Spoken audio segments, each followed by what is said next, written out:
आज government senior secondary school राजस्थल में प्रवेश उत्सव था और आपने देखा कि कितने अच्छे तरीके से मनाया गया है और बच्चों में बहुत हौसला था। और जो सबसे अच्छी बात यहाँ की लगी कि इतनी बड़ी संख्या में महिलाएं, जो छात्र छात्राओं की माताएं हैं, वो यहाँ पे उपस्थित थी। और उसमें भी अच्छी बात ये थी कि 90% बिना घूंघट के थी। इसके लिए मैं इस गांव की महिलाओं को और स्कूल के प्रिंसिपल को और स्कूल के स्टाफ को बधाई देता हूं कि स्कूल के माध्यम से इन्होंने गांव में इतना अच्छा माहौल बनाया है कि घूंघट जैसी प्रथा, घूंघट जैसी बीमारी, घूंघट जैसी गुलामी से यहाँ की महिलाएं मुक्त हो रही हैं। और आप देख रहे हैं कि स्कूल का प्रबंधन इतना अच्छा है और इतनी अच्छी इनकी लाइब्रेरी है। उसको देख के लगता है कि प्राइवेट स्कूल इन स्कूलों के सामने कुछ भी नहीं है। इस तरह से यदि हमारे सारे अध्यापक और प्रिंसिपल जिस तरह से काम करते हैं स्कूलों में, सरकारी स्कूलों में, तो ये जो धारणा बनी हुई है कि सरकारी स्कूल अच्छे नहीं है और इसमें केवल गरीब बच्चे ही आते हैं, गरीब बच्चे तो आते ही, आना भी चाहिए उनको। मैं कहूँगा कि दूसरे बच्चों को भी इन सरकारी स्कूलों में आना चाहिए। सरकार ने अच्छी सुविधाएं दे रखी हैं और सबके लिए मुफ्त पढ़ाई है और सरकारी स्कूलों के अध्यापक क्वालिफाइड हैं।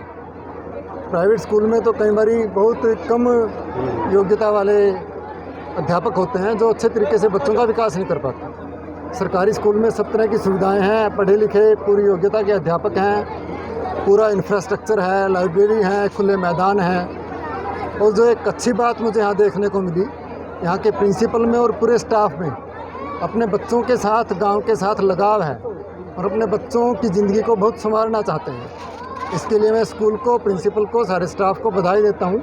और इन्होंने सरकारी स्कूल के अध्यापकों के लिए, प्रिंसिपल्स के लिए एक आदर्श प्रस्तुत किया है।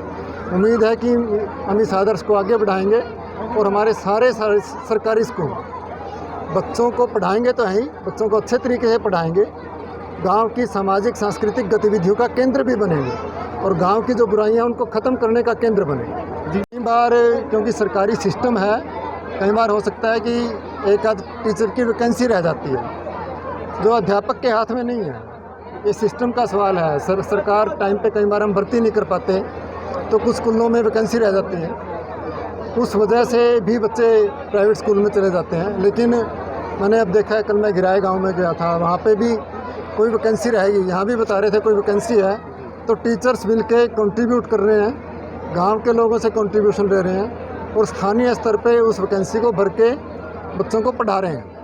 तो ये अच्छी बात है कि कोई वैकेंसी, अब टीचर जहाँ पे जागरूक हैं, गांव के लोगों के सहयोग से कोई वैकेंसी रहने नहीं दे रहे और वहाँ पे प्राइवेट स्कूल से अच्छी पढ़ाई हो रही है। ये चुनौती है सारे, मैं कहता हूँ सरकार से ज़्यादा अध्यापकों के लिए चुनौती है कि वो अपने सरकारी स्कूलों को आकर्षक बनाएं, गांव के लोगों का सहयोग लें, आपस में उनको जोड़ें स्कूल के साथ और उनमें इतना विश्वास पैदा करें कि वो सरकारी स्कूल की तरफ दोबारा रुझान हो।